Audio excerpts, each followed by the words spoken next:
Poliisi Rwenge ekutte n'eggalira taata Boss Ismail ow'emyaka 45 olw'ebigambibwa nti abadde ng'akabasanya omwana omujja na nnyina nga mu kiseera kino atandise n'okuvunda ebitundu by'ekyama. Omwana ono atemera mu gy'obukulu 12. Amannya agasibikiddwa abeera ku kyalo ka Museenene mu ggombolola ya Rwengo Rural era nga kyewuunyisiza bangi. Taata ono okulekawo mukyala we gw'alinamu abaana 4 ate n'agagambula omwana ono obumuli. Makya nga mama taliwo ng'agenze kunywa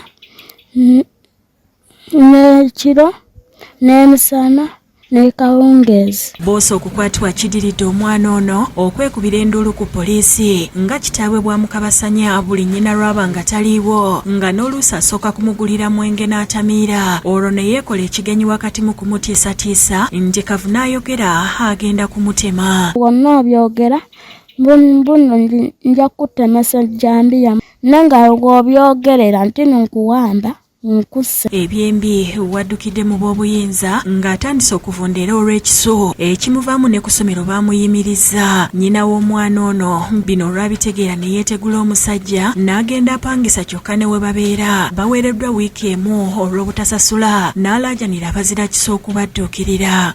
Yazze kosaggulo n'afulumya ebintu n'abikasuka ebweru n'angamba nkuwadde wiiki emu ng'ombiiridde. Bano beegatiddwako abatuuze abasabye ebitongole ebirwanirira eddembe ly'abaana okudduukirira omwana ono. Okusinziira ku mbeera eriwo ono omwana tosobola na kumusemberera nga tuli muzadde kubanga ekizibu ekiriwo omwana yenna atuumye ddala otunula ku mwana wo ddala nga gwe omuzaala omwana nga yali mu kutaaja ku mbeera eno gy'alimu. Abakulembeze okuli Meeya Joseph Lubega Bazoonoona ne Kizito Lawrence basabye abazadde okukomya ettamiiro. Gavumenti abantu bano abakola ebintu bino eyongerewo amateeka ag'amaanyi abantu bano babe nga bakangawubbulwa basiibibwe ddala. Tubaweddemu eddiini singa omuntu oba n'okukkiriza tosobola kukola bikolwa ebyo kyovola n'ettemu lyeyongedde.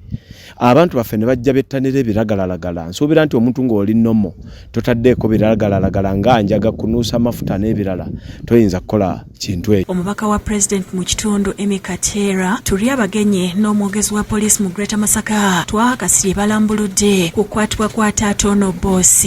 Tujja kumujjayo tumutwale mu ddwaliro abe ng'afuna obujanjabi mu ddwaliro lya gavumenti. N'okutwalibwa yatwalibwa dda mu kkooti ali mu prisons awere na misango gino. Florence Tumupende yakusakidde eggulire lino ku Lwabukedde TV.